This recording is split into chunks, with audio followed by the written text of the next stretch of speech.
Então tá. Vamos só retomar, então, a questão dos universais, para a gente terminar, né? Que é a última vez que a gente falou sobre isso, né? Faltou o pedacinho final, mas agora eu acho que a gente pode dar uma revisada, assim, para poder concluir o assunto, né? Pelo menos por hora, né? Então, problema dos universais, ou querela dos universais, né? Uma discussão, um debate filosófico da Idade Média, que versava sobre a existência ou não de conceitos abstratos que a gente usa para poder identificar coisas genéricas, né? Então, basicamente, era assim: nós conseguimos, com muita facilidade e sem muita discussão, saber que existe um homem, né? Existe uma caneta, existe, sei lá, né? Uma qualquer coisa, né? É, uma coisa ou outra, né? Um cachorro, este cachorro, aquele cachorro, né? Mas aí a pergunta é: oi? Então, né? O livro, perfeito, né? Então aí você pega aqui, né? Temos um livro, né? Este livro, automaticamente, né? Logicamente a gente sabe que existe, que a gente pode pegar, a gente pode tocar, a gente pode ver, né? Tal. Mas existe o conceito livro, né? Então a palavra livro, sem fazer referência a nenhum livro específico, essa palavra, ela corresponde a uma existência real ou ela corresponde apenas a uma palavra sem conteúdo real, né? Esta é a discussão dos universais, né? Se as palavras que nós utilizamos para coisas genéricas, elas existem correspondentemente na realidade, ou elas são apenas projeções, né? São apenas coisas que palavras, né? ou sons, né? Que a nossa boca emite sem nenhum tipo de correspondência com uma realidade objetiva. Essa discussão ela vai dar origem, então, né, a dois conceitos no mundo medieval: o conceito de res, né? Então, este livro, né, é um res, né?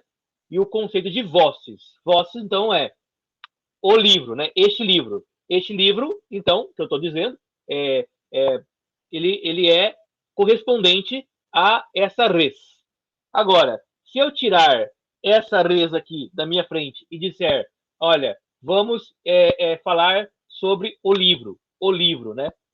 Esse o livro, ele é uma res também ou não, né? Ele existe como algo real ou ele é apenas uma maneira que a gente utiliza para vocalizar, né? Voices, né?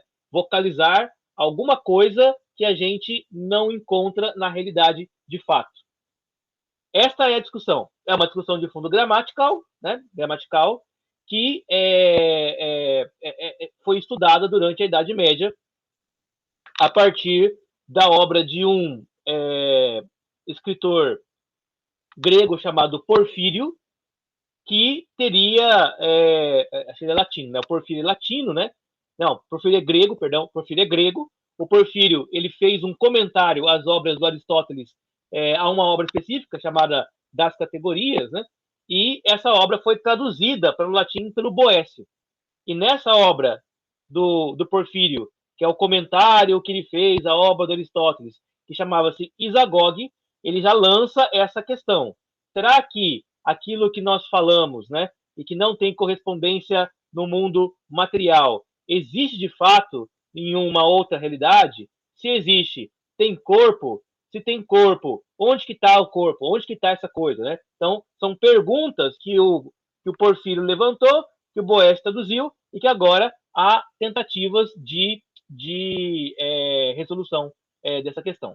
Bom, a primeira tentativa de resolução é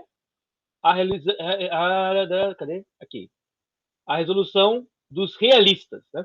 E o grande pensador, né, o grande defensor do realismo na Idade Média foi esse cara aí, o Guilherme de Champeau, né? Guilherme de Champeau. O que o Guilherme defende? Bom, ele defende uma noção bem parecida com o do Platão, que existe o mundo das ideias, as ideias lá existem de fato como coisas, né, reais, E quando a gente fala das ideias, estamos falando de coisas que de fato existem. Então, se eu falo o livro, ou um livro, ou livro, eu estou falando de uma ideia. Esta ideia está presente lá no mundo das ideias, portanto, ela é uma realidade. Daí a ideia de realismo, né? No mundo das ideias, então, existem todas as ideias possíveis que já foram pensadas, as que serão pensadas e as que estão sendo pensadas hoje. A ideia de homem, a ideia de cachorro, a ideia de gato, a ideia de justiça, a ideia de amor, a ideia de objetos, a ideia de matemática, qualquer ideia possível existe no mundo das ideias, e quando a gente fala sobre essas ideias, a gente está falando de uma coisa que existe de fato, né? A nossa mente, de alguma forma, ela alcança, ela acessa esse mundo das ideias, e de lá ela tira a palavra adequada para referir-se ao universal, né? Ao conceito lá, ao objeto, né, que está lá no mundo ideal, né, que nós chamamos de universal. Essa tese ela é defendida por esse realista chamado Guilherme de Champoux e vai ser atacada pelo Abelardo, Pedro Abelardo, que nós vimos há algumas aulas atrás, né? Outra posição, então agora nós temos uma segunda posição, é a posição nominalista, que nós podemos colocá-la no polo oposto, né? Se por um lado, né, nós temos na extrema direita, né, a posição realista, nós temos na extrema esquerda a posição nominalista.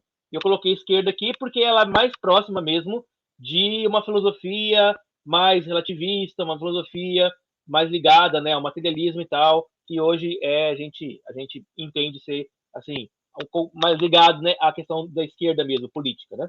Aqui não é esquerda política, porque não existe ainda. Você só vai assistir depois da Revolução Francesa. Só para a gente entender aqui de maneira bastante aproximada, né, alegórica. Bom, nesse caso nós temos o Guilherme de Compagni, né? O Guilherme de Compagni, que vai ser o defensor de um nominalismo extremado. O que ele vai dizer, né? Ele vai dizer que as coisas que a gente diz são apenas, está aqui embaixo, né? Flatus vocis, né? Flatus vocis. Flatus, da onde vem a palavra flatulência, né? Flatulência é a palavra que nós usamos para gases, né? Mas que em latim significa algo como se fosse vento, né? Vento, gás, vento. Então ele vai falar, olha, o que são os universais, né? Os universais são palavras jogadas ao vento, né?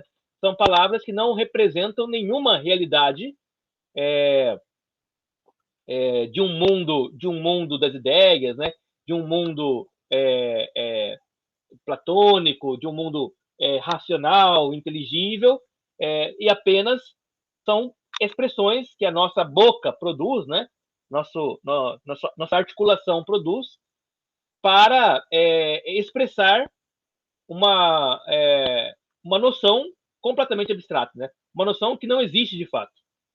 Uma noção que a gente só quer indicar para que a nossa própria mente, né? Que nós próprios criamos, né? Essa palavra, né?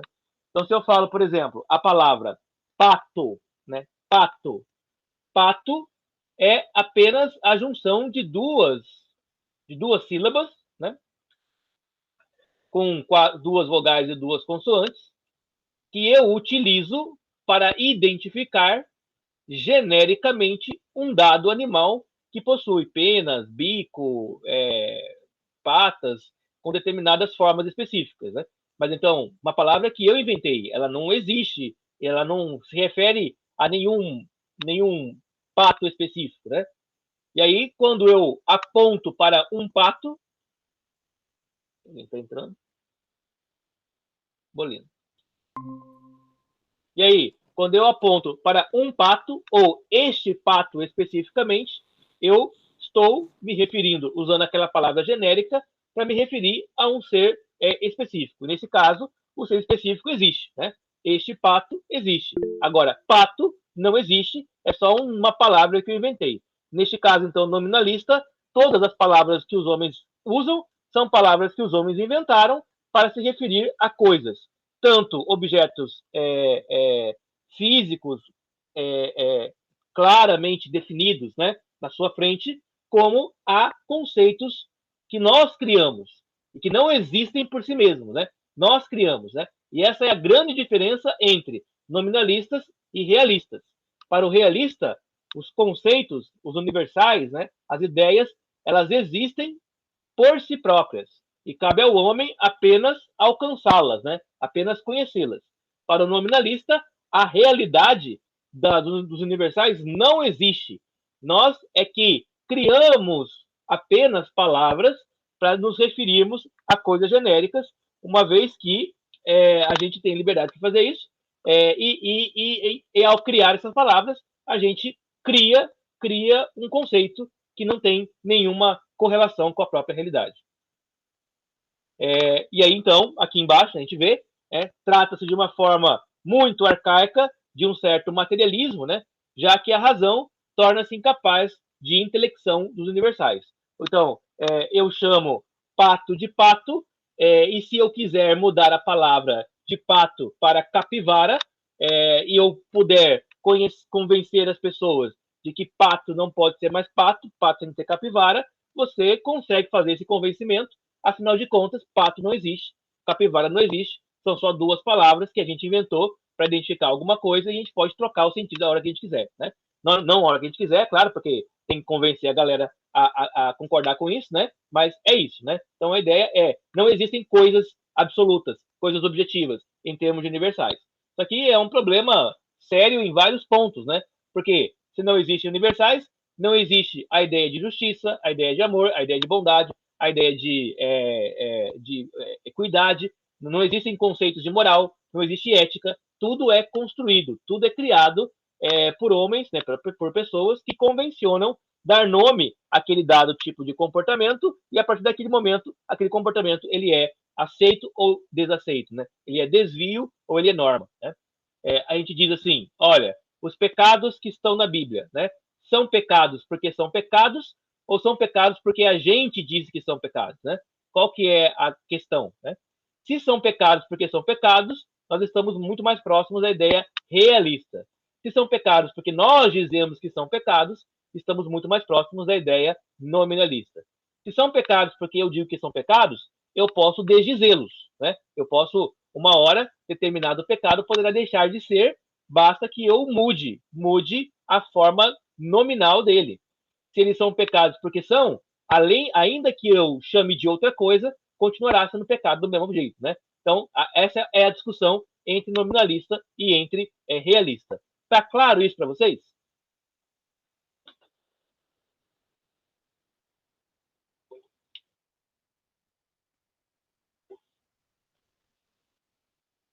Perfeito. Cara, debate.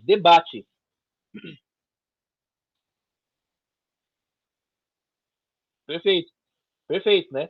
Quando era dentro das universidades, era assim: você contrata um professor, ele é nominalista, os alunos vão estudar o realismo e vão tentar comer o professor de porrada, né? Na parte linguística ali, né? Fazer um monte de pergunta até ele se enrolar. Se o professor é bom pra caramba, ele convence todo mundo e todo mundo passa a ser nominalista na hora, né? Além disso, havia disputas que às vezes eram assim: o bispo de uma região está tendo problema nas faculdades, né, nos centros de educação, aí ele convoca um representante que é o mais inteligente, o mais apto do nominalismo, um outro do realismo, e os dois vão se enfrentar, tendo como plateia o bispo com os seus asseclas, né? E todos os estudantes daquela região. Eles vão verificar o debate até perceber quem ganha o debate, né? Então é uma questão que vai um pouco para a retórica e com muito critério lógico, né? Para você defender a sua ideia e convencer os outros.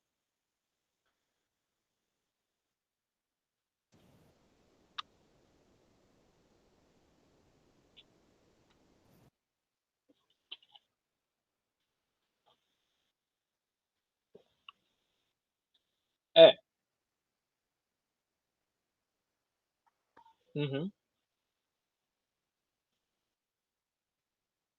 isso, é isso. E, e aí Fala, Thiago.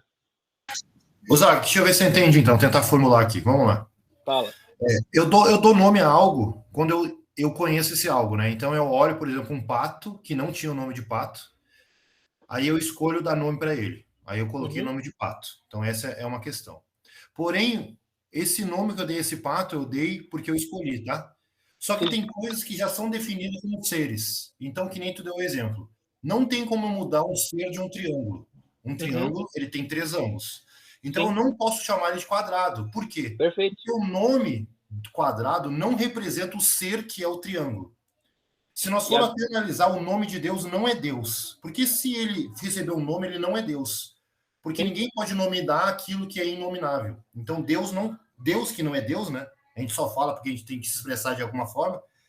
Se ele for nominado, ele deixa de ser o que ele é. Por isso que ele falou, né? Eu sou o que sou, não tem como me nominar. Então, quando a gente começa a discutir, por exemplo, sobre o triângulo, eu não tenho como mudar o nome. Perfeito. Mas quando eu começo a discutir sobre um filho de alguém, eu tenho como mudar o nome dele, porque eu estou chamando esse alguém por um nome que representa ele. Então, Edileno é o Edileno, Tiago é o Tiago. Só que o ser Edileno é o mesmo ser que o ser Tiago, porque eu sou um ser humano. Só que quem consegue dar nome ao que é o ser humano? Aí é outra questão. Eu acho que, não sei se o teu exemplo foi só um exemplo teu, eles discutiam realmente com nomes que eu posso escolher, ou eles discutiam só com o nome de exemplo de um ser que já é definido como triângulo? Por exemplo, né, a ideia do triângulo é um argumento que você trouxe agora, nem sei se você se deu conta, né, mas é um dos principais argumentos do realismo. Lembra que o realismo é próximo do platonismo. Lembra que o Platão ele era fissurado em matemática, em geometria. Então, sim, quando Platão fala isso que você acabou de falar, um triângulo é sempre um triângulo porque o nome triângulo já expressa algo da identidade do mesmo objeto, né? Foi o exemplo que deu, né? Tu ensinou isso, né? Perfeito, né? Ou seja, esta argumentação, ela é a argumentação do realista. Assim, como é que você pode dar o nome que você quer, sendo que algumas coisas têm nomes que são nomes que já vêm munidos, né, do atributo essencial do objeto, né? E é claro, quando você fala de formas geométricas, isso aí é muito mais fácil do que falar sobre objetos como homem, né? Como coisas mais abstratas, né? Então, perfeito, né? E é justamente nesse ponto que o nominalista vai pegar. Vai falar assim, beleza, com relação aos triângulos, né? Eu posso até admitir que você está certo, né? Mas e com relação às coisas mais abstratas? Como é que vai ser, né? Coisas mais complexas, né? O realista, ele quer que você trate, por exemplo, né? O que o realista falaria nessa questão que você colocou agora? Você é Tiago, né? Lennon é Lennon. Bom, o realista vai dizer, existe uma essência de Tiago que é só sua e de mais ninguém. Mas essa essência de Tiago não é material apenas. Ela também é ideal. Ela também é pertencente ao mundo das ideias, né? Ao mundo das formas. E essa essência de Tiago é quem dá a identidade para você. O seu pai escolheu chamar essa essência de Tiago, né? É um nome que foi dado, mas essa essência ela existe independente do nome que foi dado a ela. Né? Mesma coisa, Lennon. Mas Tiago e Lennon são dois militares, portanto, o militar, que é um predicado, né? Predicado porque é uma qualidade de vocês, né? Tiago é militar, né? Então, nesse caso, é qualidade do Tiago, né? Essa qualidade, ela existe como universal ou ela só existe como uma palavra que a gente inventa para qualificar melhor o objeto? A mesma coisa, Tiago é homem, né? Tiago é homem ou o Lennon é homem. Tiago e Lennon compartilham também desse mesmo universal, né? Dessa mesma ideia de homem. Portanto, a pergunta é: Tiago e Lennon, eles participam desse universal? Esse universal homem existe ou ele não existe? É apenas algo que eu, ao olhar para o Tiago, ao olhar para o Lennon, eu peguei e falei, tem coisa parecida aqui, vou dar o nome qualquer de homem. E aí você perguntou, né? Quem é que dá o nome, né? Quem é que dá o nome? para o realista, o nome vem a partir da alma humana, né? A alma investiga as ideias e delas deriva o nome. Já para o nominalista, o nome vem da criatividade humana. O homem observa coisas e dá o nome para as generalidades. Mas a sua argumentação foi muito bem colocada, né? As formas geométricas, elas têm em si mesma já o nome ligado ao próprio predicado dela. Já os outros objetos, ele tem um nome e tem predicados, né? E esses predicados não são necessários, eles são acidentais, né? Tiago poderia não ser militar, poderia ser qualquer outra coisa a não ser militar. Portanto, o ser militar não está atribuído ao nome Tiago. E aí, nesse caso, Tiago e militar são coisas distintas que se encontram em algum momento. Quem Mas que deu? Esses predicados não seria um a mais do que já foi definido? Então, tem o triângulo isósceles. Ele continua com 3 ângulos, só que mudou o número do ângulo. O formato. Mas ele não deixou de ser triângulo. Então, exato, só tem que acrescentar isósceles, mas ele continuou sendo triângulo. Sim. E o triângulo isósceles, ele existe de fato? Ou ele é só um nome que a gente inventou para poder indicar esse tipo de formato de triângulo? Então, aí, eu creio que seja inventado, porque eu estou dando número a um ângulo. Porque o ser do triângulo é só 3 ângulos, mas não diz o número, a quantidade não diz o número. Mas um triângulo isósceles, ele tem um determinado formato que é sempre igual em todos eles, né? Eu acho que o isósceles foi algo que foi dado pelo homem, porque ele teve que diferenciar a diferença de 3 ângulos de 90, que é o que representa o ser triângulo. Então, o ser triângulo são 3 ângulos de 90. Agora, se eu quero mudar, eu quero botar um de 120, né? E aí eu vou ter que colocar para completar, né, o 180 e botar 30 e 30. Ele continua sendo triângulo. O ser é o mesmo. Só que para diferenciar um triângulo de 90, de 3 ângulos de 90 e um triângulo que não tem, eu tenho que usar a minha criatividade para dar esse nome. Porém, esse nome já estava na minha alma. Já estava na sua... Então, o realista fala isso, né? Esse nome já estava lá. É uma pergunta agora. É uma pergunta. O isósceles já estava na minha alma? Já.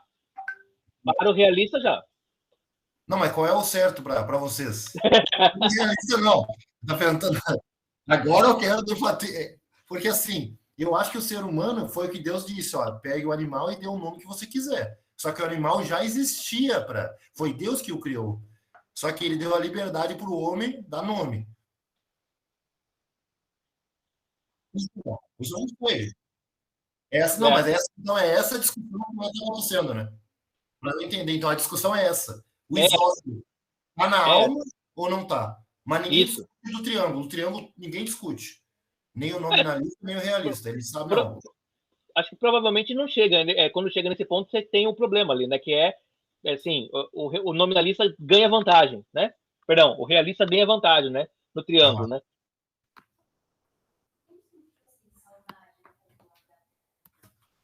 Alô, tá escutando? Travou, né? Fecha a porta aí, Ju. Porque... É que travou, tu continuou falando, travou. Né? Ah, tá. Então, na vantagem. O realista tem vantagem. O realista, ele ganha vantagem com a ideia de triângulo, né? Mas você percebe que a ideia de triângulo, ela tem um problema. O problema dela é que o triângulo, ele não é um dado da realidade material, né? Ele é um dado da mente humana. Por quê? Porque não existe triângulo perfeito na realidade, certo? Todo triângulo, ele é cheio de imperfeições. Então, a forma geométrica do triângulo, ela é uma forma matemática, né? Que ela existe na forma perfeita na ideia humana e na realidade material, ela não existe em forma perfeita. Sim, não existe. Certo? Mas a ideia Tiago, ela existe na realidade em forma perfeita. Por quê? Porque se você não existisse, eu não saberia da existência da ideia Tiago lá. Então você, Tiago, e a ideia Tiago, vocês são a mesma coisa. Sim. Não o seu corpo, mas você enquanto a sua alma. E a sua alma está aqui, no corpo, né? Enquanto que o triângulo não. O triângulo ele não tem uma alma. O triângulo está presente lá. Oi? Não, o triângulo é feito pelo Thiago. Então, o triângulo é consequência do Thiago. Não, para o realista não. O Thiago e o triângulo derivam do mesmo lugar. Não, mas quem deu o nome do... Quem que tira da mente? Quem? O Thiago. Se não tivesse um Thiago, não tinham saído da minha mente. Inventados ou eles são descobertos? Eu acho que... Para o realista... Então, deixa eu entender, porque senão eu não... Deixa eu entender, acho que deve ser a dúvida dos outros também. Vamos lá. Quando eu dei o exemplo de um triângulo, a gente entendeu o exemplo do triângulo, né? O nominalista ia até concordar, concordo, porque é algo geométrico, então eu concordo contigo. Agora vamos para algo mais difícil. Vamos para o ser humano. O nominalista ia falar. Aí a questão é, eu ia falar, não, o triângulo, ele só existe porque existe o ser humano. Não. Quem disse isso seria o nominalista. Não, eu sei, mas é que eu não estou falando como nominalista. Eu estou falando que... você está falando como Thiago. Tá. Eu só posso ter algo na mente... Só posso ter um triângulo, só pode existir também na mente do ser humano se existir o ser humano. É isso que eu quero dizer. Tá, entendi. Entendeu, né? Quer dizer, agora o problema é, o ser humano tirou da mente dele e fez um triângulo que é ruim, porque o triângulo perfeito só está na mente do ser humano. Sim. Tá. Mas agora o problema é, o ser humano estava na mente de quem? Aí vamos o ser humano está na mente de quem? Está na mente de quem? Certo. Entendeu? Aí tá. Aí nós vamos ter que... Nós vamos parar e olhar para o outro. Aí eu falar... Vamos lá. Se nós falar do motor imóvel... Vamos falar do motor imóvel, então. Vamos lá. O motor imóvel. Ele estava na mente de quem? De ninguém. O motor imóvel atrai tudo para ele mesmo. Para ele. Não é? Tá. Aí ele ia falar o quê? Ele quem, Thiago? O nominalista. O nominalista, tá. Então, o nominalista tem que responder para você o que é o motor imóvel. É isso que você está falando? Isso. Tá. O nominalista vai falar assim, olha, por meio do raciocínio, nós entendemos, o nominalista, tá? Nós entendemos que as coisas, elas se originam empiricamente. Elas se originam de uma forma pouco potencial e se desenvolvem para uma forma atual. Então, pensa numa semente, né, de uma árvore. A semente é menor do que a árvore, né? Menor em ato, né? Sim. A semente é a árvore em potência, mas é menor em ato. Muito bem. O que é o motor imóvel, né? O motor imóvel seria a atualização de qualquer coisa que veio antes dele. Ou seja, tudo que está antes do motor imóvel é imperfeito. E o motor imóvel é a perfeição plena de tudo. Sim, isso aí, tá. Certo? Certo. Então tá. Essa perfeição plena de tudo, ela existe na realidade material? Se nós... Aí que é o problema. Falando como filosófico, não. Não, ela não existe porque... Filosofia não, mas falando como teologia, sim. Esse é o problema. Certo. Mas assim, se a gente fala que ela não existe, a perfeição, ela não existe na realidade material, como é que você chegou a compreender que existe um negócio chamado perfeição? Você nunca tocou nele, você nunca pegou, nunca chegou perto. Através de crer que existe um ser que é perfeito. Não precisa crer. Você pode só pensar assim, ó. Existem coisas que são umas mais perfeitas que outras, certo? Sim. Por isso que existe a palavra semelhante, né? Que ele usou, né? Perfeito. Semelhante. Ele não usou igual. Então, se eu desenho duas maçãs, uma fica bem feia, outra fica mais bonita, significa que uma é mais perfeita que a outra. Se eu tenho um grau de perfeição, então eu devo ter mais graus depois desse, né? Eu desenhei essa maçã aqui, mas eu posso desenhar uma melhor. Só que não pode ser melhor infinito. Por quê? Porque o infinito não existe. Tá, entendi. Então vai chegar uma hora em que você vai alcançaria, né, uma perfeição, mas essa perfeição, ela teria que não ser material. Por quê? Porque se for material, ela não é perfeita. Ah, entendi. Então, o que é a ideia do motor imóvel, né? O motor imóvel é uma conclusão de raciocínios lógicos humanos, né, para atribuir, para dar conta da noção filosófica de perfeição. Uhum. Tá? Agora sim, por que nós chamamos aquilo de motor imóvel? O realista vai dizer, ora, porque ele move todas as coisas e não é movido por nada. Logo, é motor imóvel. Sim. Né? O nominalista vai falar, não, nós chamamos de motor imóvel por quê? Porque a gente gostou da palavra motor, da palavra imóvel, juntou as duas, ficou bonita a sonoridade e aplicamos lá. E agora nós derivamos dela a explicação que a gente quer. Mas eu não estou entendendo, mas o nome não tem problema, é o ser que importa. O triângulo aqui, tem três ângulos. Ele é imóvel porque ninguém o fez. Ele cria, o nominalista também aceita isso. Tá certo. Mas então, aqui o problema é se o nome ele dá realidade para a coisa ou não. Entendi, é só o nome, então, o problema. O problema aqui do nominalista é nome. Ou seja, se o nome ele tem ontologia, né? Se ele tem ser, né? Se ele refere-se a alguma coisa que existe de fato, ou se ele é só uma palavra que a gente inventou para identificar qualquer coisa, né? Que não precisa existir. O nome imóvel é um jeito que a gente arranjou de explicar ele, mas não é perfeito para explicar ele. O realista vai dizer, é o nome, não tinha como usar outro nome, porque é este o nome que identifica este elemento, né? O nominalista, perdão, o realista, né? O nominalista fala assim, não, a gente usou o motor imóvel, mas sei lá, né? A gente podia ter utilizado, sei lá, se a gente fosse usar o Deus mesmo, Deus de Israel. A gente poderia usar Deus, poderia usar esfera atrativa, qualquer coisa, né? Qualquer termo, outro termo, poderia ser usado. É difícil explicar isso, porque agora o problema é o nome. Pô. O problema agora é o nome. Nenhum nome consegue sair. Nós, na verdade, nós não somos perfeitos. Nós não somos perfeitos. Nós somos semelhança de alguém que é o único perfeito, que é Deus. Toda criatura não é Deus e nenhum Deus é criatura. Toda criatura não é Deus. Não é Deus. E todo Deus não é uma criatura. E todo Deus não é uma criatura. Isso aí é um axioma. Para nós que somos crentes, é um axioma cristão, né? Cristão. Aí, se nós partir desse pressuposto, por que nominar? Por que nominar, né? É a esperança de nominar esse ser incriado. Por que nominar? Porque o nominalista vai dizer, porque nós temos a necessidade de identificar aquele ser que nós vamos adorar. Então, nós identificamos ele com qualquer nome. Com qualquer nome. Eu vou dar um nome, então, aqui. O incriado, aquele que está em João 1. Aquele que por meio dele tudo foi feito e que sem ele nada foi feito. Então,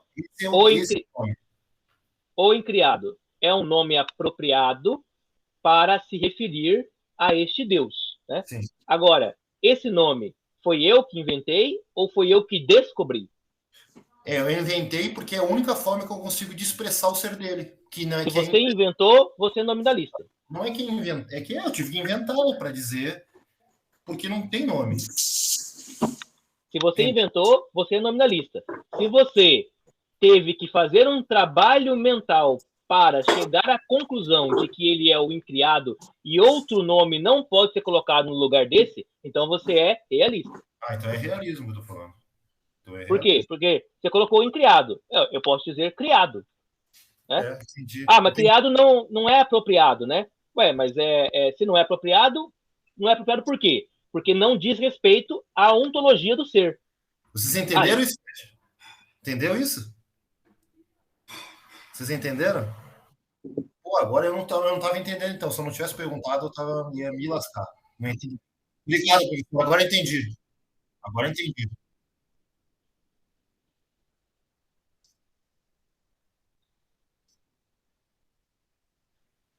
Sim.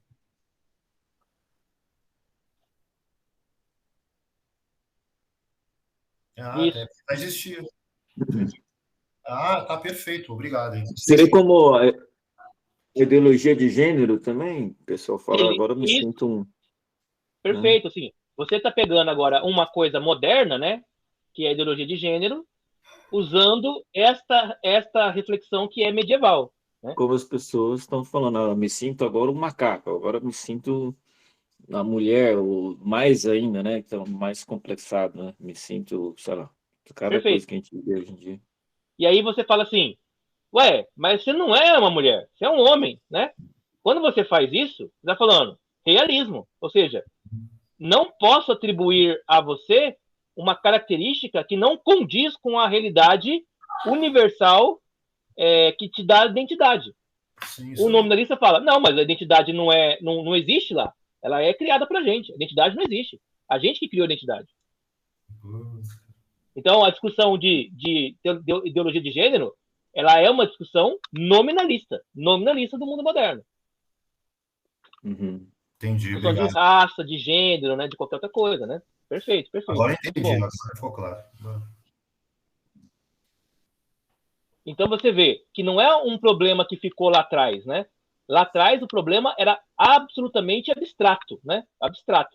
Agora, aquele problema abstrato, hoje, ele é utilizado para fundamentar comportamentos práticos da vida, né? Práticos, morais, éticos, como a ideologia de gênero, por exemplo, né? A ideologia de gênero, hoje, ela só existe porque o nominalismo ganhou a parada, ele ganhou a guerra, ganhou a batalha. Quem é que não é nominalista? Cristão. Cristão não é nominalista. Cristão fala, não, Deus criou as coisas e deu a essas coisas uma identidade e a gente só descobriu o nome delas, né? É como se Adão olhasse para o pato e falasse assim, não, isso aqui não pode ser outra coisa, não ser pato. Por quê? Porque pato é o que melhor significa o objeto, né? A identidade do ser. E é que os professores têm empregado nas faculdades aí, né? No Brasil. Perfeito, né? Então o professor fala o quê? As palavras nós inventamos, as palavras significam nada, né? As palavras significam aquilo que a gente quer dar para elas, né? Então, homem e mulher. O que é uma família? A família é o que a gente queria dizer que é família, né? 2 pais, 2 mães, 5 pais, 3 filhos, sei lá, né? Uma mãe de pet, né? Mãe com cachorro, né? Se é só nome, se atribui ao que você quiser. Mas você fala, não, mas família é a união biosocial, né? Biosocial que forma a descendência, né? Que gera a descendência. Bom, aí você está com uma ideia de família que é bastante restritiva, né? E aí, isto é família, o outro é outra coisa, né? O outro é parente, né? Parentela, qualquer coisa do tipo, né? As brigas na faculdade, que nem o Molina falou, são filosóficas, não são teológicas. Por isso que nós estamos perdendo. A maioria dos crentes, eles vão lá com a teologia embaixo do braço, vai apanhar muito. Mas não se esqueça uma coisa. Esses caras aqui, né, o realista tal, né, ele é filosófico, né? É que a gente não precisa usar argumento teológico para sustentar isso, né? A gente pode usar argumento filosófico, né? O argumento do triângulo é um argumento filosófico, não é teológico, né? Consegue usar, Zac? Oi? Quem é o pastor hoje que consegue usar não tem condição. Ele não estuda filosofia. Aí ele apanha, porque ele fica taxado como tu vive no teu mundinho, tu não sabe nada.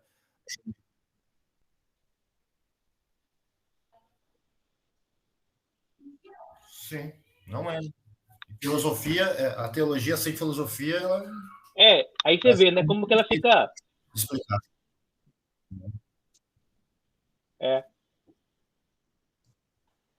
Teologia sem filosofia, cara, é um negócio bem broxa, assim, sabe? Você tem uma força, mas ela não tem potência para desenvolver. Bem forçado. Isso. Então, quando você fala para a igreja, para teólogo, todo mundo se entende, né? Todo mundo concorda, né? Agora, quando você vai para o campo mais amplo, onde a pessoa não concorda com a sua crença, a teologia, ela não dá conta, né? Aí você precisa o quê? Você precisa ir para a razão, né? Vamos para onde a gente se encontra, na razão. E aí você sustenta a sua teologia não na teologia, não na revelação, não na crença, mas na razão. E essa é uma discussão que eu tenho, na verdade, uma briga que eu tenho, né?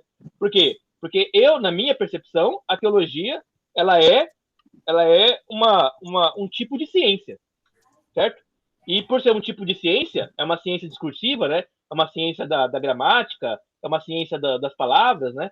Ela deve ser tratada de maneira científica, racional, não de maneira de crença. Não é que a crença não é importante para a teologia, mas a crença é mais importante para a fé do que para a teologia. A teologia ela tem que sustentar a crença por meio da razão, né? Não pode deixar a crença vazia, a crença pairando. Sim, isso perfeito?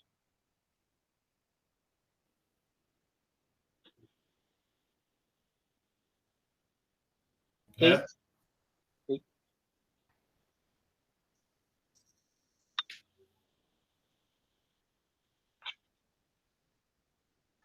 Perfeito, perfeito. E aí você pensa assim, ó, o seu sogro da roça, ele sabe como são as coisas porque ele deu o nome para elas ou porque ele descobriu o nome delas por meio das experiências intelectuais dele? Porque assim, não é que o seu sogro, porque não tem estudo, ele não tem intelectualidade. Muito contrário. Ô, Zaca, mas tu que tá nesse ramo, como que tá para combater essa filosofia nas faculdades? Ah, Tu cara, tá conseguindo ministrar essa verdade? Quando tu vai discutir com um cara que é nominalista e tu mostra para ele aceita ou... Não, você discute com ele socraticamente, né? Ou seja, Isso. vai dando corda para ele, né? Assim, ironia, né? Não, tudo bem, eu concordo com você. Os nomes, a gente que dá para as coisas, né? Aí, mas como é que você explica que certas coisas não possam ter nomes diferentes do que aqueles que são dados a elas, né? Então, assim, você vai meio que fazendo um processo dialético, né? De perguntando, né? Nunca batendo, nunca afirmando nada, né? Mas perguntando, né? E deixar que a pessoa se enrole no próprio discurso. É assim que eu sempre faço, né? Então, se a pessoa chega falando assim, tem uma identidade gay, né? Aí eu uso o nominalista. Falei, bom, mas identidade, da onde você tirou isso, né? De qual realidade está essa identidade aí, né? Ela está na sua alma, né? Ela está no mundo das ideias, né? Aí, não, está na matéria, né? Bom, se está na matéria, então não é identidade, né? É só uma criação que a gente fez. Não existe identidade nenhuma, então. Aí ele começa a ficar confuso, né? Aí eu falo, bom, mas existe identidade para alguma coisa? Ué, existe, né? Por exemplo, tem coisas que a gente não pode dizer que elas são diferentes do que elas são, né? Você não pode chamar a injustiça de justiça, né? Aquilo que é justo porque é justo. E se você chama a injustiça de justiça, você mesmo vai se complicar na hora que você for clamar quando alguém praticar alguma coisa injusta contra você. Então a justiça existe. Se justiça existe, então existe como conceito. E de onde vem esse conceito? Onde que está? Ele está numa realidade que realidade imutável, né? Realidade que permanente. Então é nesse sentido que eu vou meio que deixando o meu interlocutor confuso para poder colocar ele numa posição onde ele possa me ouvir e querer aprender comigo. Porque assim, Thiago, fundamental, cara, não existe bom aluno, não existe bom filósofo que sabe tudo. Sim. O bom filósofo é aquele que sabe que não sabe e por isso está sempre disposto a aprender algo novo. Se o cara chega para você com verdades prontas, todas prontas, com certeza ele está fazendo tramóia. Ele leu alguns livros, né? Ouviu alguns discursos, ele absorveu aquilo e repete, como um papagaio, né? Ele repete, né? Ele não consegue testar, né? Por quê? Porque ele não fez o trabalho de construir aquela teoria. Ele está pegando aquela teoria de alguém. Então eu vou lá naquela teoria e vou vendo aonde ela faz água, né? Aonde ela é frágil e vou perguntando até ele começar a tomar dúvida da teoria que ele mesmo acredita. Quando ele começa a tomar dúvida, aí ele fica frágil. Nessa hora é que eu entro com as minhas proposições, né? Aí eu falo, bom, eu acho que é assim assado e tal, né? Aí a pessoa geralmente fala, pode ser, né? Vou pensar melhor sobre isso e tal. E aí acaba por ali, né? Mas eu tenho dificuldade nisso, hein? Porque eu tenho dificuldade de escutar algo que... Pô, eu tenho dificuldade de escutar, hein? Pô, o cara me fala que existe, eu tenho que ter paciência, porque de repente, às vezes, ele tá falando que existe de uma forma errada, sei lá. A gente tem que aprender a escutar, entendeu? O Sócrates ensinou isso pra gente, né? Você escuta com atenção, como alguém que quisesse aprender aquilo que o outro quer dizer. Você não quer refutar ele, você quer aprender. Me ensina. Deus não existe. Puxa, me ensina isso aí, porque eu não sei sobre isso. Me ensina. Aí ele te explica, né? E aí você vai percebendo que durante a explicação dele, cara, a não ser que ele tenha gastado anos da vida dele pensando naquela questão, ele não vai ter resposta para as coisas que você vai começar a perguntar para ele. E aí ele vai ficando confuso. E aí ele vai ver que ele não poderia ter afirmado isso, né?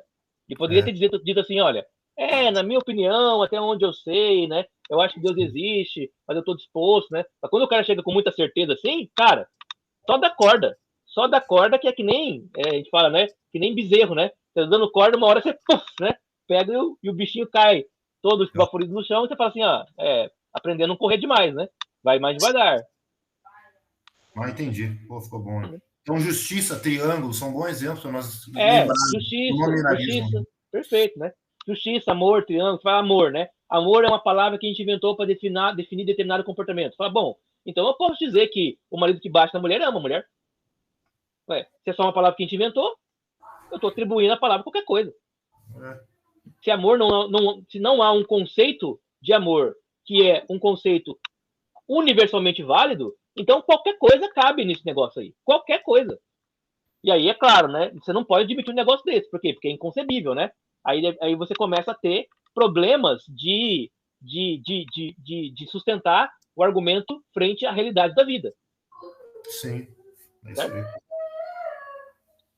Bom, uma terceira solução, que fica meio que no meio termo, né? No meio termo entre o nominalismo e o realismo, é a solução do Pedro Abelardo, que a gente já viu antes, né? O Pedro Abelardo, ele vai propor uma forma que ele vai chamar de conceitualismo. Conceitualismo. Ele vai ficar mais próximo do nominalismo, mas não tão radical assim. O que é que ele vai falar? Olha só, né? O Pedro Abelardo diz: se o universal não é real, nem apenas vox, né, ou flatus vocis, então o que é? Porque assim, parece que às vezes o universal, ele é real. Parece que ele é, né? Triângulo. Às vezes parece que ele não é, né? Sei lá, pato, né? Parece que é só uma palavra que a gente inventou, né? Às vezes parece que as palavras que a gente inventa são palavras que a gente inventou assim, aleatoriamente, né? Cabra, sei lá, né? Mas às vezes parece que algumas palavras que a gente inventa, elas são precisamente aquilo que a coisa é de fato. Então, a discussão não teve solução, né? Por quê? Porque parece que os dois meio que estão certos às vezes, né? Às vezes parece que o nominalista está certo, às vezes o realista está certo, às vezes está errado, às vezes está outro errado. Então deve ter o quê? Deve ter um meio termo entre os dois. E é isso que o Abelardo quer fazer. O Abelardo, então, fala o seguinte: os universais, eles não são res. Não existe na realidade. Mas também não são vozes. Não são apenas palavras que a gente inventa. Eles são sermones. Sermones. O que é sermone para o Abelardo? Sermone é uma característica, uma forma de funcionamento do espírito humano, né? Então, as palavras, os universais, não são nem aquilo que eu inventei da minha cabeça e nem aquilo que existe de fato, mas é uma operação criada pelo espírito humano, e, portanto, é compartilhado por todos os espíritos humanos, não só por um. Os universais, eles representam o quê, para Abelardo? Um predicado, uma situação, e não a coisa em si. Para Abelardo, tudo é individual. Nesse caso, ele está sendo bastante materialista, né? Para o Abelardo, tudo é individual. Então, existe o Tiago, que é um homem. Existe o Fred, que é um homem. Existe o Molina, que é um homem. O um homem aqui é predicado dos seres individuais. Para Pedro Abelardo, tudo é individual. É unidade, compacta ou singular de matéria e forma. E só existe um Tiago, um Fred e um Molina. A ratio, né, que é a razão, tem o poder de separar os diversos elementos que subsistem unidos na realidade. Então eu olho para o Tiago, olho e separo o que do Tiago é, sei lá, militar, o que do Tiago é esposo, marido, o que do Tiago é cidadão, o que do Tiago é cristão, o que do Tiago é biologicamente masculino, né? Eu separo essas coisas pela razão. Elas não estão separadas, elas estão todas juntas do Tiago. Mas eu consigo, pela razão, separá-las, né? Abstraí-las. Quando eu separo essas coisas, eu consigo meio que visualizar determinadas características que podem ser compartilhadas com outras pessoas, né? Então, se eu faço isso com o Tiago, faço com o Fred, faço com o Molina, eu consigo perceber que há algumas características predicativas, né, que são comuns a esses três. Essas características são sermones, né? São elementos que meu espírito, né, a minha alma, ela conseguiu aprender por meio de um processo de abstração.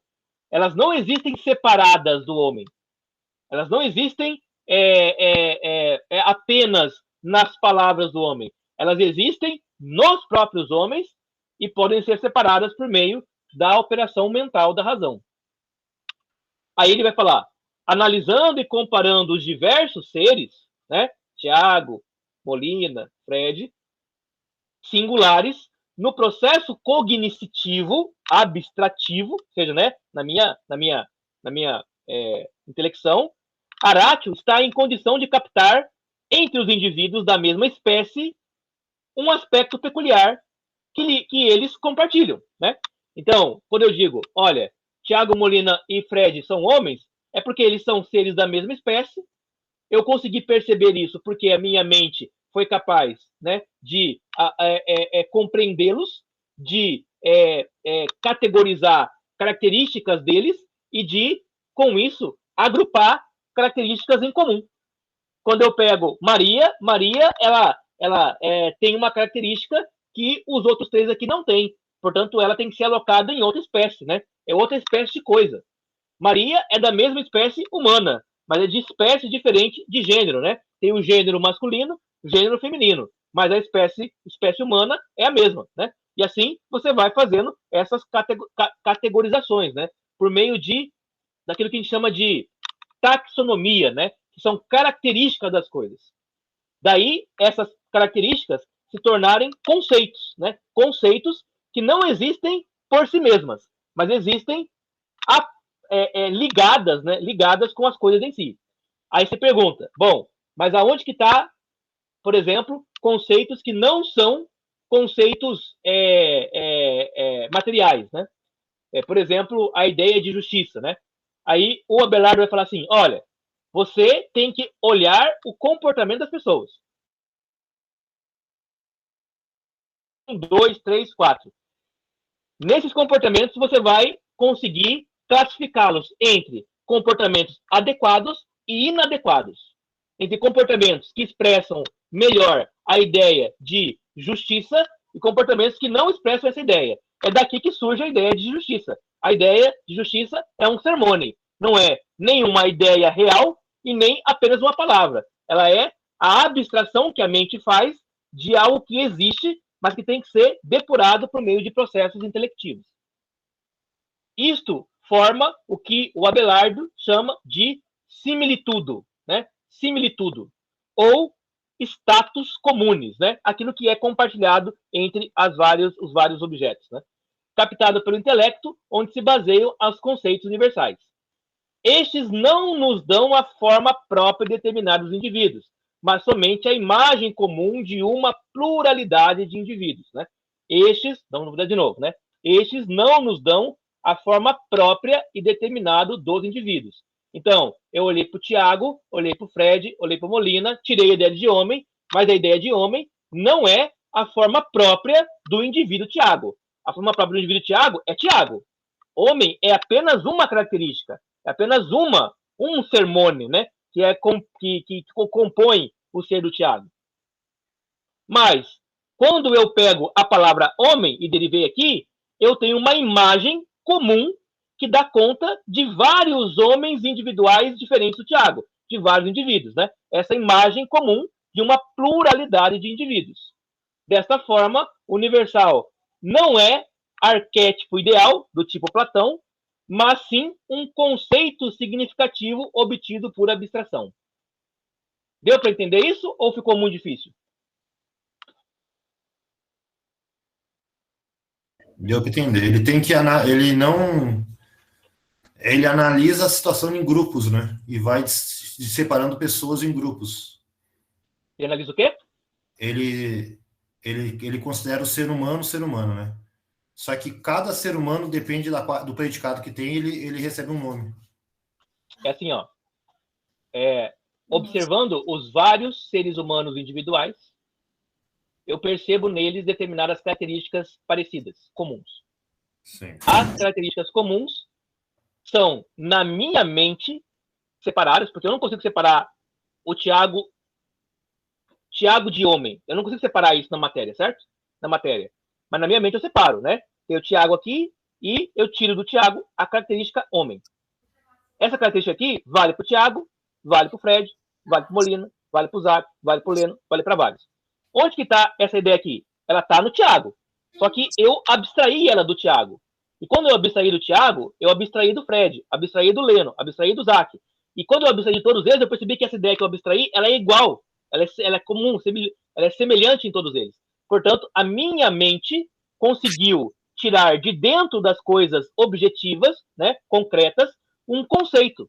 Ou seja, o conceito não vem de fora para dentro das coisas, mas vem de dentro das coisas para fora. Não é apenas, então, mas esse conceito, essa palavra, ela é a palavra adequada? Ó, nesse caso, ele é nominalista. Assim, a gente que inventou essa palavra. Mas essa palavra, ela identifica algo que não é aquilo que a gente quer identificar. É algo que a nossa mente é obrigada a identificar. Entendi. A nossa mente, então, ela olha para um triângulo. Ela olha para um triângulo. E ela deriva daquele triângulo uma abstração, né? Uma abstração, triângulo perfeito. E essa abstração do triângulo perfeito não pode ter outro nome a não ser triângulo. Por quê? Porque a minha mente se obriga a fazer a nomenclatura de acordo com a abstração que ela fez. Não é que essa ideia já estava na minha mente. Ela não estava na minha mente. Mas a minha mente, quando procura a lógica para nominar a coisa, ela só vai por um caminho só, que é o caminho que melhor expressa, em termos mentais, né, em termos de alma, né, de espírito, né, aquilo que quer se referir o objeto em si.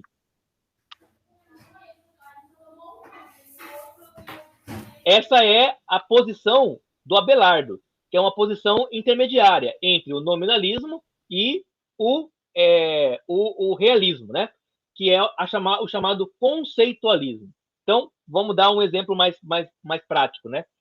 Falemos sobre a ideia de família, por exemplo, né? Então, como é que eu chego na ideia de família? Olha, eu tenho que observar as várias formatações de família que eu vejo por aí, né?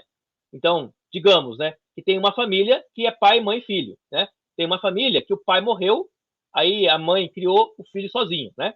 Isso é uma família. Eu acho que devo considerar que sim, né?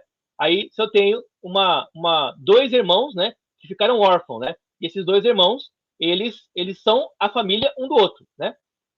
Eu tenho um avô que cuida do neto, né? Essa é outra configuração de família. Então, eu vou percebendo o quê? Que dentre as várias multiplicidades das maneiras pelas quais os seres humanos se unem em termos de laços afetivos, de companheirismo e de cuidado, né?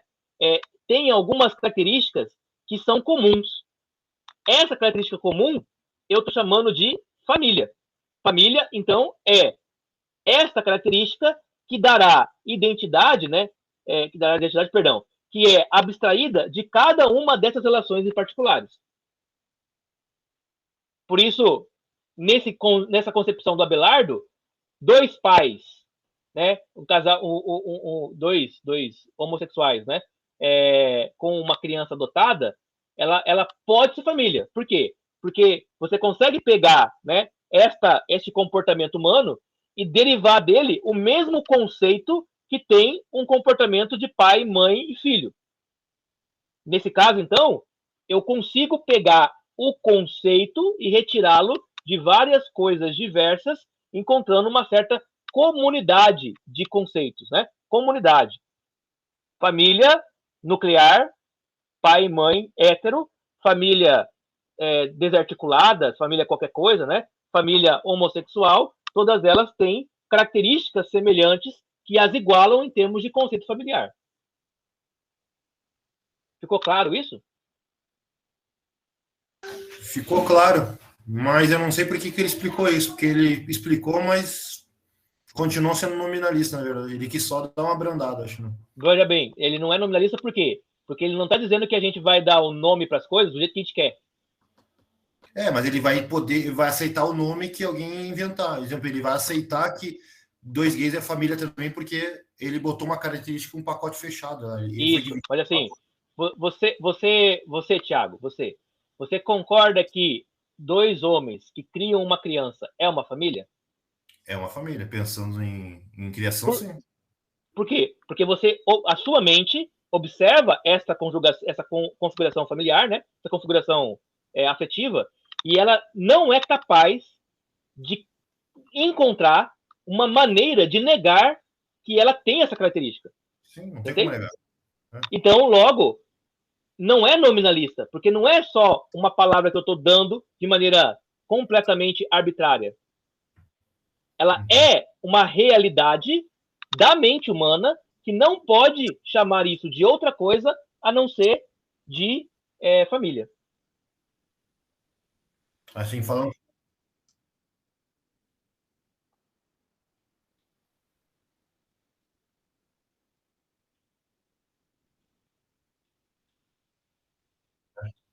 Isso, perfeito. É exatamente isso. Porque se eu pensar de família...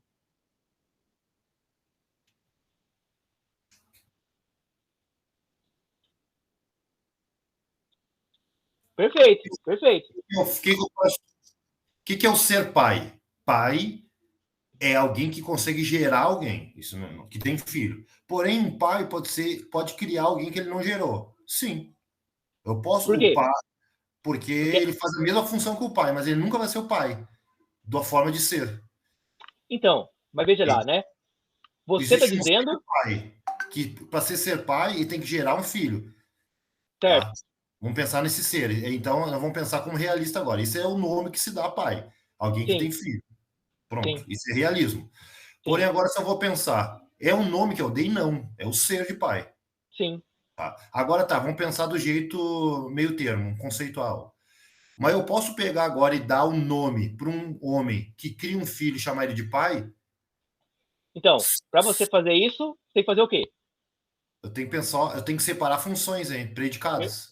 Exatamente. Você fala assim, ó, esse cara aqui, ele gerou essa criança. Esse cara aqui, ele não gerou essa criança. Mas ele cria. Esse cara aqui, que não gerou a criança, criou a criança. Esse cara aqui que gerou a criança, não criou a criança. São predicados, hein? Agora eu entendi. Só que tá errado. Os dois são pais? No ser, não. Não são, né? Por quê? São. Porque eles não têm as mesmas características. Sim, não são. Porque ser pai é um nome que tu não pode mudar o nome de pai. Ele já tá... Vocês entenderam, né? Mas o ser pai, você descobriu esse nome a partir do quê? Da geração de um ser para o outro ou da relação de um ser com o outro? De onde você tirou a ideia de pai? É da geração de um ser para o outro ou da relação de um ser para o outro? O pai, ele só se torna pai quando ele consegue ter um filho com uma mulher. Certo. Mas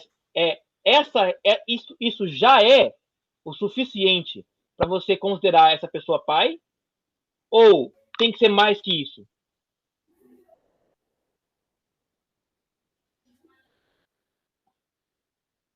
Não, mas aí é o seguinte, mas aí não é o ser pai. O ser pai é. Nós estamos falando de ser, do realismo. O ser pai né? É uma relação. Isso, exatamente. O ser pai é uma questão biológica ou é uma questão sociológica? Ela é afetiva, relacional, ou ela é apenas biológica, sêmen? Perfeito. Hoje sim. Hoje sim. Hoje sim. E a resposta é o pai é algo que é biológico, porque é o ser dele, ele não pode definir o que ele é, ele é. Então, é ser dele, é um biológico. Portanto, muitos pais são pais sem saber que são. Sim. Sim. E se são pais que não sabem que são, como é que você pode predicar isso deles? Quer dizer, você, Thiago, pode ter tido um filho com outra mulher sem saber. É, isso aí. E aí, você não é pai? É pai ou não é pai dessa criança? E essa criança foi criada desde a mais tenra idade por um outro homem que deu a ela todas as coisas que você deu para os seus filhos.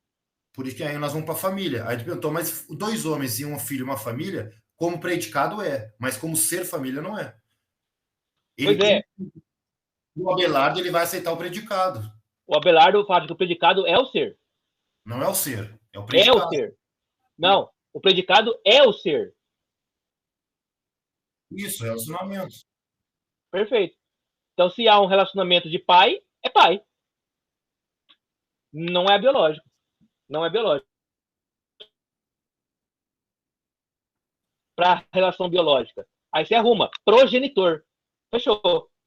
Um é progenitor e o outro é pai. Porque o Abelardo ele é muito apegado à ideia de que você tem que definir bem os conceitos, né? As palavras que você está usando. Por quê? Porque essas palavras elas vão dar conceito para as coisas. É um tema então, difícil. Assim, não é qualquer um que discute isso. Não é qualquer um não que pode discutir isso, não. Não, e assim, isso não é uma questão religiosa, de fé e de crença. É uma questão filosófica. Ou seja, o casal homossexual adotou uma criança e cuida dessa criança de forma relacional muito semelhante à forma como um casal hétero que teve o filho cuida, bom, a sua mente não consegue, ela não consegue dizer que aquele casal homossexual não é pai da criança. Por quê? Porque você não consegue fazer a diferença entre este que é pai biológico e que é pai progenitor, né, e biológico, e aquele que não é progenitor, mas é pai de fato. Sua mente não consegue fazer isso.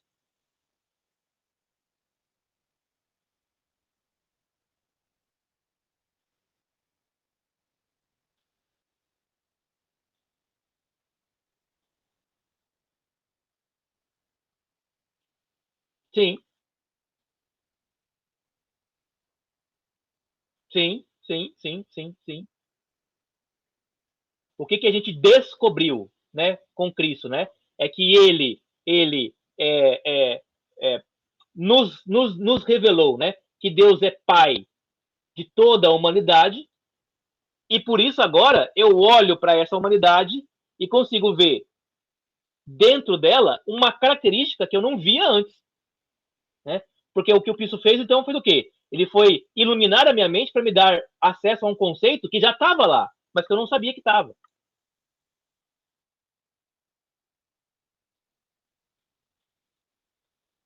Perfeito. Perfeito. O Abelardo fala, nominalismo é um absurdo. Por quê? Porque você não pode sair dando nome de pai para qualquer coisa. Mas realismo é absurdo. Por quê? Porque você não pode atribuir, falar que existe um pai ideal, um pai universal, né? Sem você olhar os pais particulares. E deles derivar isso. Dos pais particulares, você fazer a abstração.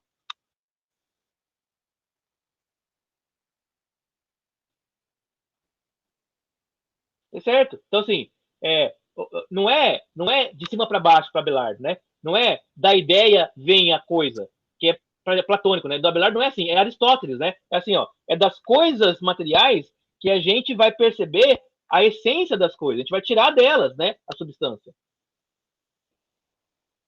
Tá tranquilo, sim? Tá tranquilo, mas não é, mas tá bom.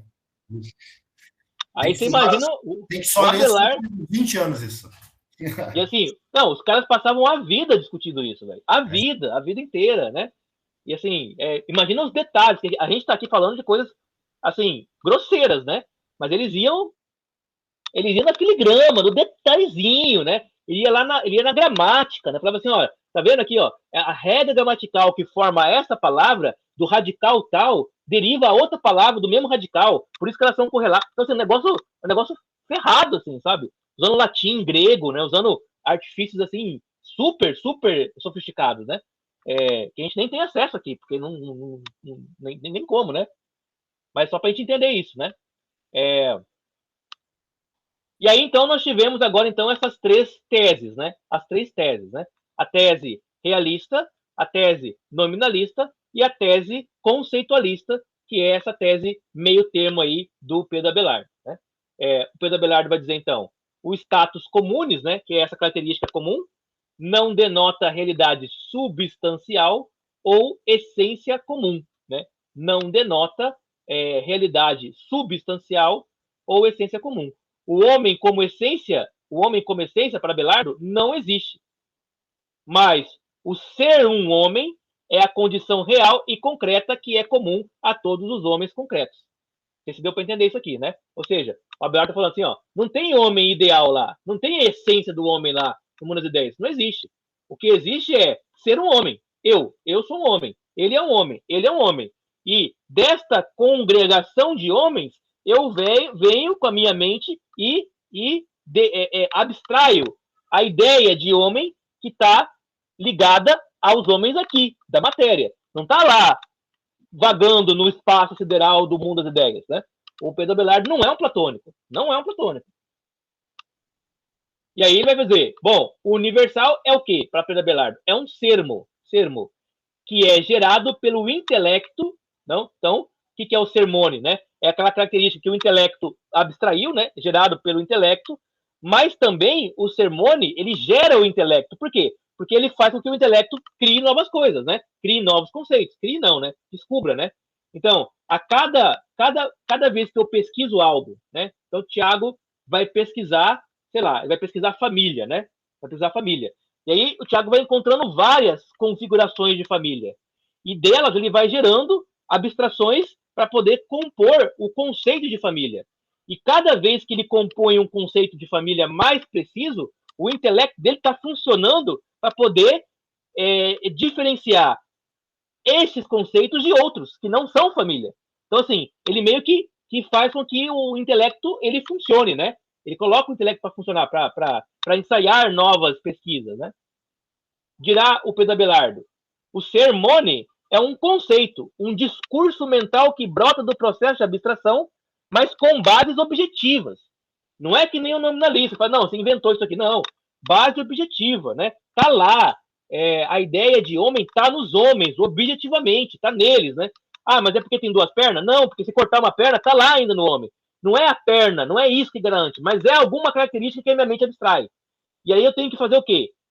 Definir essa característica, defini-la, né? Eu tenho que dar nome para ela, né? Eu tenho que criar um verbete, né? De dicionário para ela.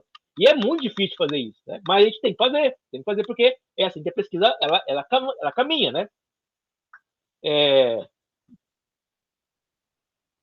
Expressão do ser, ó, é expressão do ser, não é ser, né? É expressão do ser sobre bases lógicas e linguísticas. O Abelardo não está falando que o ser não existe, o ser existe, mas o que a gente sabe dele é a expressão dele, né? E como que a gente expressa ele? Pela linguagem, né? Aí voltamos daquela questão que o Tiago colocou de Deus, né? Aí Deus está lá e se revela para Moisés, né? Aí Moisés fala assim, Deus, qual é o seu nome? Porque eu preciso saber para quem eu vou rezar, para quem eu vou falar, de quem eu estou falando, né? Aí Deus fala assim, ó, eu tenho um ser que não pode ser compreendido por você, porque ele é muito grande para sua compreensão. Mas eu vou te dar uma forma de você poder se comunicar comigo, né? E aí ele cria Deus dá a Abraão, né, um nome, né, que é o eu sou o que sou, né? Esse nome que, apesar de não ser nome de Deus, ele expressa predicativamente algo de Deus que é completamente associado com o próprio ser de Deus. Então nós vamos dizer que quando eu falo que Deus ele é o que é, né? Deus é o eu sou. Isso significa que eu estou dizendo algo que Deus é de fato, de fato. Deus é o eu sou. Mas o eu sou não dá conta de tudo que Deus é, né? Mas aquilo que nós conseguimos dar conta é isso, né? É que Deus é o que ele é. E isso veio por meio da linguagem. Porque Deus podia ter falado para Abraão, você vai me chamar de Ra, né? Apenas uma expressão, né? Ou você não vai me chamar de nada. Você vai me procurar por um gesto, né? Então, quando alguém te perguntar quem é esse Deus, você vai fazer, né, um gesto com a mão para cima, assim, né? Mas isso não daria condições para Moisés se movimentar na revelação desse Deus. Por quê? Porque os homens, dirá o Abelardo, funcionam por meio de estruturas lógico-linguísticas. Olha só o que ele está falando. A nossa mente, o Abelardo fala, a nossa mente não é capaz de funcionar se ela não tiver povoada de linguagem. Linguagem. Quando você pensa por meio de palavras, de linguagem. Mesmo que você não fale, a sua mente está funcionando por meio de palavras que a sua mente conhece. Isso é uma coisa impressionante. E por vezes a sua mente, ela está produzindo certo conhecimento sem saber ainda a palavra. Acontece por vezes, né? Eu estou falando aqui, aí o Fred fala, nossa, mas eu já tinha pensado nisso antes, eu não sabia que era isso, né? Ou seja, a sua mente está produzindo o conhecimento, mas ele não consegue ser verbalizado, ou seja, ser organizado, porque não tem a palavra certa. E quando a palavra é descoberta, ela dá à mente a forma para ela poder produzir conhecimento. Pode falar. Então foi por isso que é a mesma coisa que foi dito. E o ente, que é o ser, né? Que vai nascer de Maria, este é chamado de Filho de Deus, que é chamado também de Emanuel, que se como dizer assim, o eu sou que sou está com vós. Que no caso o Emanuel ali é predicado, né? É um predicado. É um predicado. É um predicado. Então, por isso eu ganhei, por isso que falou. E Jesus ganhou um nome, foi dado a um nome que está acima de todo nome. Por quê? Foi o predicado que foi revelado. Mas o ser dele é invariável, né? O ser dele é assim, é tão complexo e grandioso que nós não damos conta dele. Então nós trabalhamos com o quê? Com o predicado apenas. Que é o que a nossa mente consegue abstrair dele. Eu olho para Jesus e abstraio um predicado dele. Deus é amor. Deus é bondade. Deus é justiça. São predicados de Deus, né? São predicados.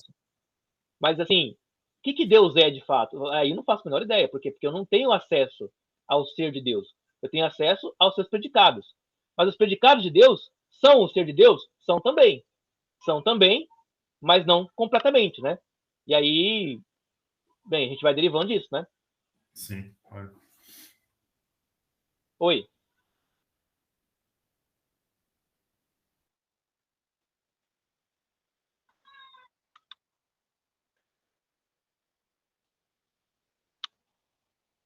Isso.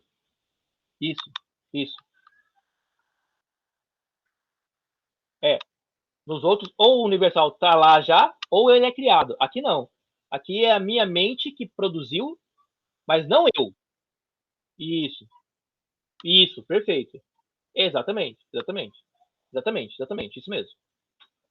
Então, por exemplo, Deus não poderia ter outro predicado a não ser o incriado. Não poderia ter. Por quê? Porque se ele tivesse outro predicado, ele não seria ele. Então eu não posso fazer qualquer predicado para Deus. Eu tenho que fazer o que encaixa nele. Né? O que a mente humana produz e encaixa nele. De maneira que se alguém falar Deus é criado,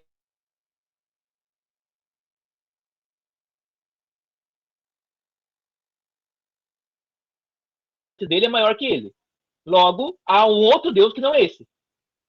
Se ele é criado. Né? Razão pela qual, na controvérsia ariana, Cristo não poderia ser considerado criado. Né? E aí eles colocaram gerado. Né? E não pode ser gerado simplesmente, mas gerado eternamente. Então, veja, por que há essa formulação linguística e por que as pessoas no mundo antigo, né, no tempo antigo, matavam e morriam por essas formulações? Porque sem a formulação linguística, você não tem nada. Porque a mente só trabalha em termos de formulação linguística. Qual que é a grande sacada do mundo moderno para te confundir? É pegar as mesmas palavras e usar essas palavras para qualquer coisa. Aí a sua mente fica tão confusa que você não sabe do que as pessoas estão falando. Então, você aceita qualquer coisa que te digam, porque você não tem definição de nada, né? E é o que o mundo moderno faz. Perfeito, né? Não tem objetividade nenhuma. Né? E aí você fica maluco, né? Nesse mundo maluco, né? Porque você... sim, a palavra que você aprende, né? Que você usa para uma coisa, daqui a pouco ela significa outra coisa. Que é o contrário daquilo que você falou antes, né? Cara, você imagina a maluquice disso, né? A loucura disso? Contar aqui um fato, né?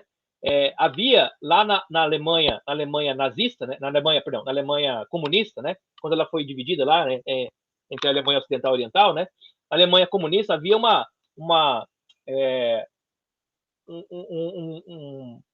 um serviço secreto chamado Stasi. Ele era parecido com a KGB, né? Stasi, né? E a Stasi, ela servia para manter a Alemanha comunista no controle, né? E aí a gente tem relatos de que quando alguém começava a ter umas ideias assim, meio capitalista, meio diferente, né?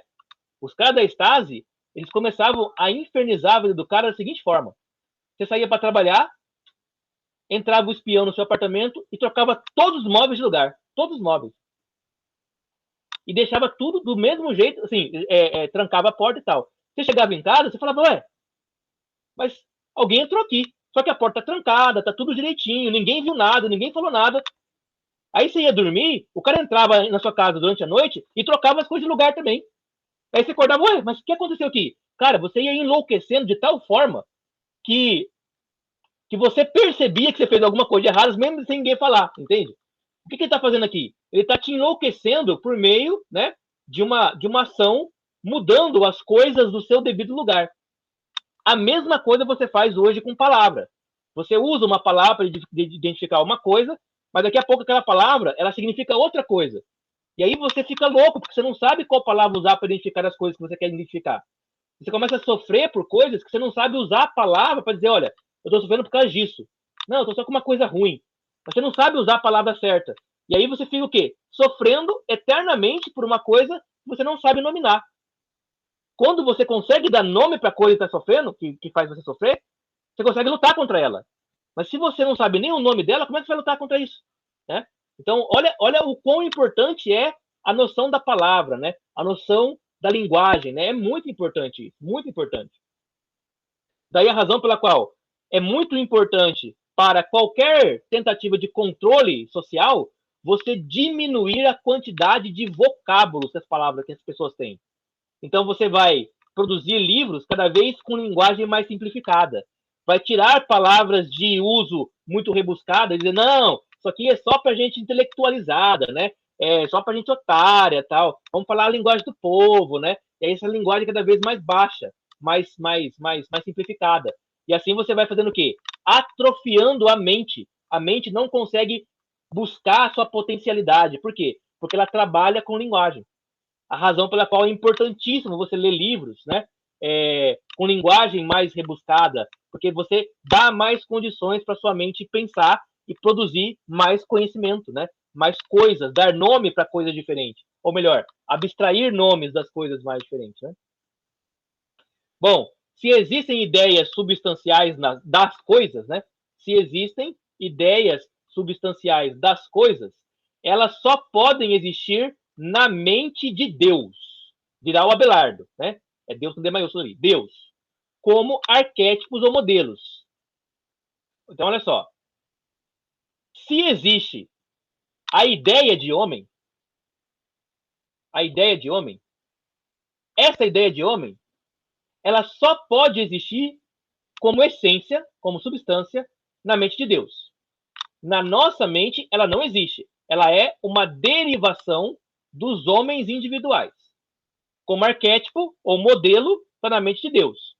Portanto, olha o Abelardo falando, na mente de Deus, todas as coisas que existem já existem com um nome.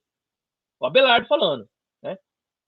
E elas existem ante-ren, ou seja, antes das coisas existirem.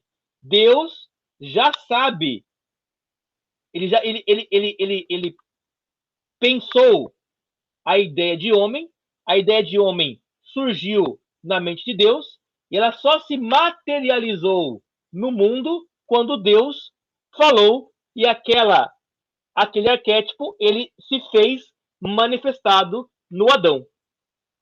Mas a partir de agora, aquela ideia arquetípica está no Adão e em todos os descendentes de Adão. E eu poderei acessar essa ideia não porque eu acesso a mente de Deus, porque é impossível ao ser humano acessar a mente de Deus, mas porque eu acesso aquele arquétipo que está presente nos homens a partir de Adão em diante. Para nós, portanto, dirá o Pedro Abelardo, os universais apenas existem post-ren, ou seja, depois que a coisa foi criada, para nós. Né? Por quê? Porque é só depois que a coisa é criada que eu posso ter contato com ela e que eu posso fazer o processo mental e abstrair dela a realidade individual que ela tem. Então, o Abelard está falando, os universais existem ante-Ren? Existe, na mente de Deus. Existe post-Ren? Existe, na nossa mente. Quando a gente olha para as coisas e delas deriva a sua comunes, né? A seu status comunes, né? A sua similitude, o seu sermone.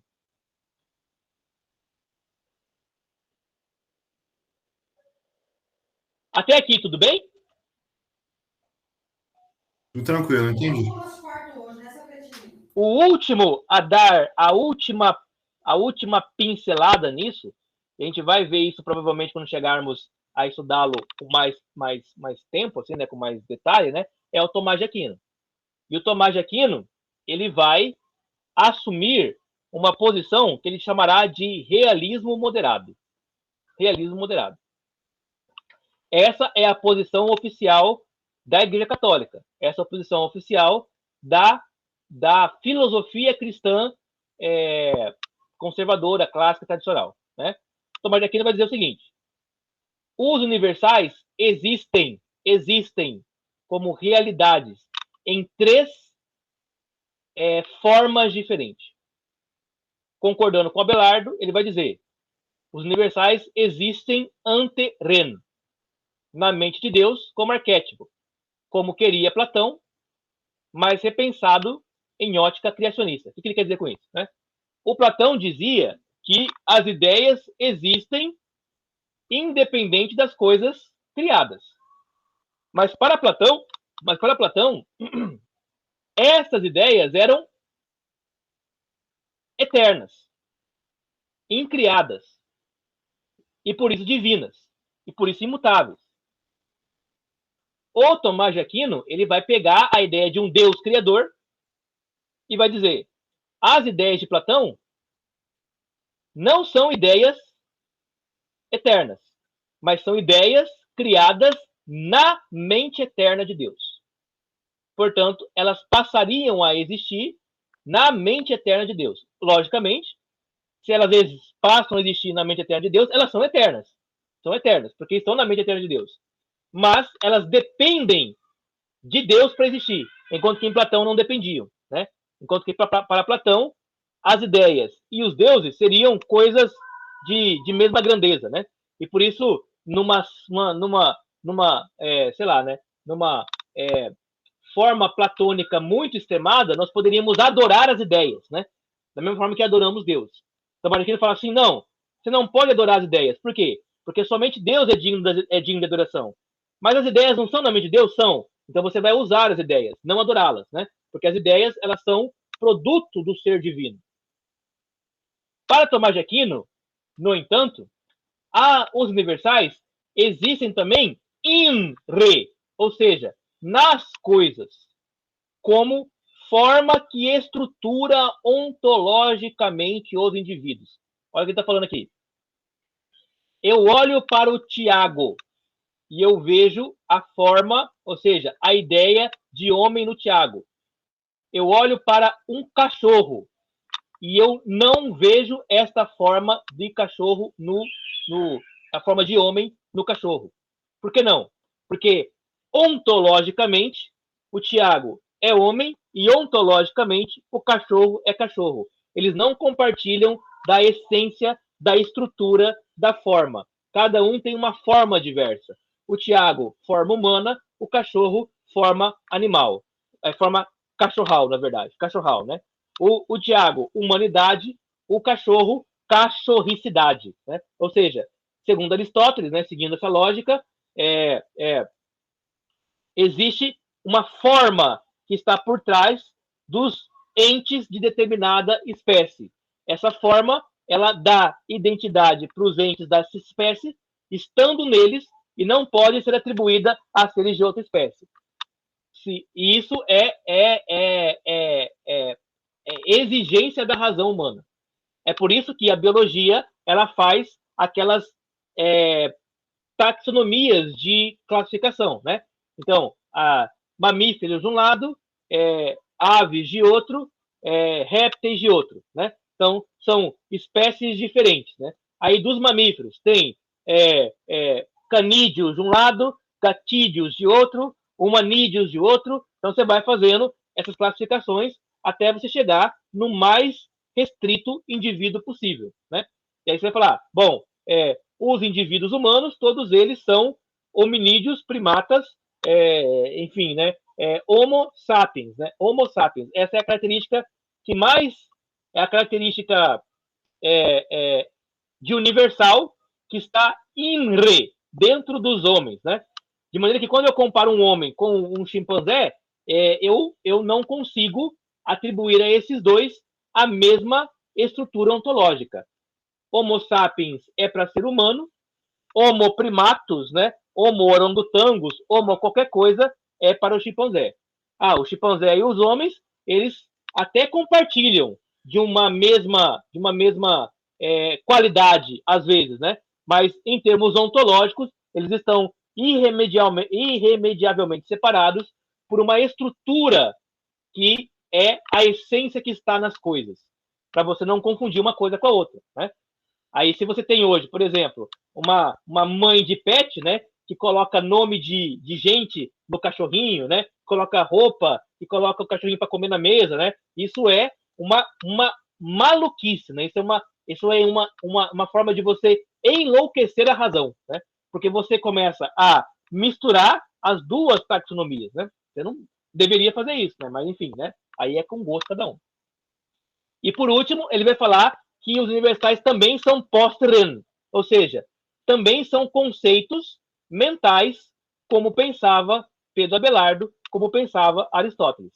A diferença entre Tomás de Aquino e entre Pedro Abelardo é que o Pedro Abelardo ele ficou com o ante-ren e com o post-ren. E o Tomás de Aquino ele acrescentou o in-re, que era aquilo que ele tirava do Aristóteles. E assim ele meio que completou o pensamento do Abelardo, ao mesmo tempo que ele mais ou menos tornava o pensamento do Abelardo um pensamento ultrapassado, né? Por quê? Porque o Abelardo era só um conceitualista. E o Tomás de Aquino vai falar, não, isso não são só conceitos, são realidades de fato, né?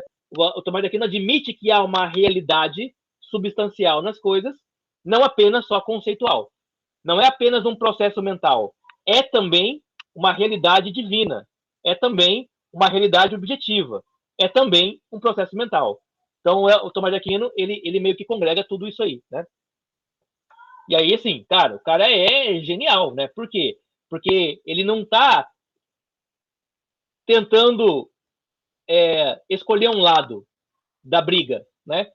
Ele não está tentando falar, sou realista, então agora eu defendo tudo que está no realismo, ou sou isso, ou sou aquilo. Não, ele está tentando, com toda a honestidade de caráter e de ética filosófica de busca da verdade, ele está tentando encontrar uma solução para o problema.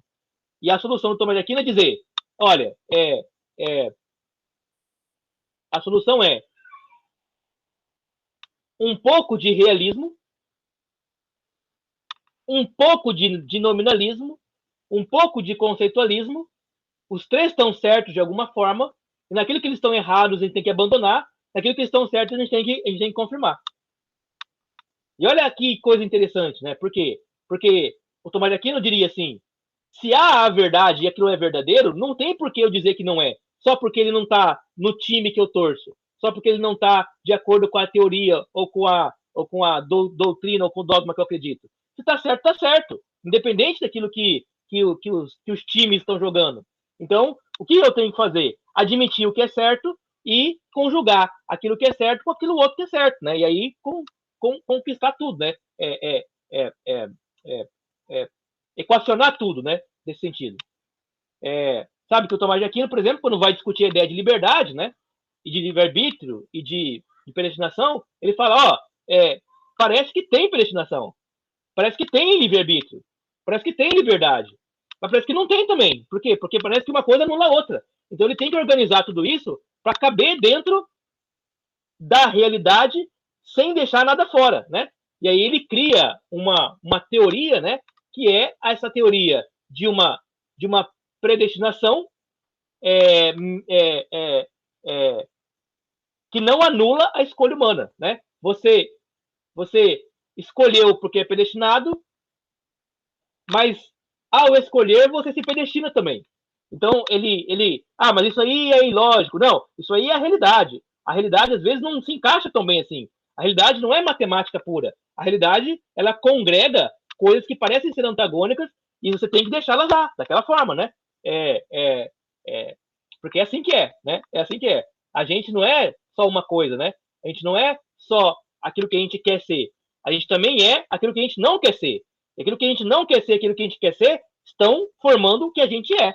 Então a gente não pode negar nenhum dos dois. A gente tem que abraçar a realidade com as suas esquisitices, né? Com as suas incongruências e fazer o máximo serviço possível mental para dar explicação de como isso se articula e funciona. E com isso, então, nós terminamos o problema dos universais. Ficou alguma questão?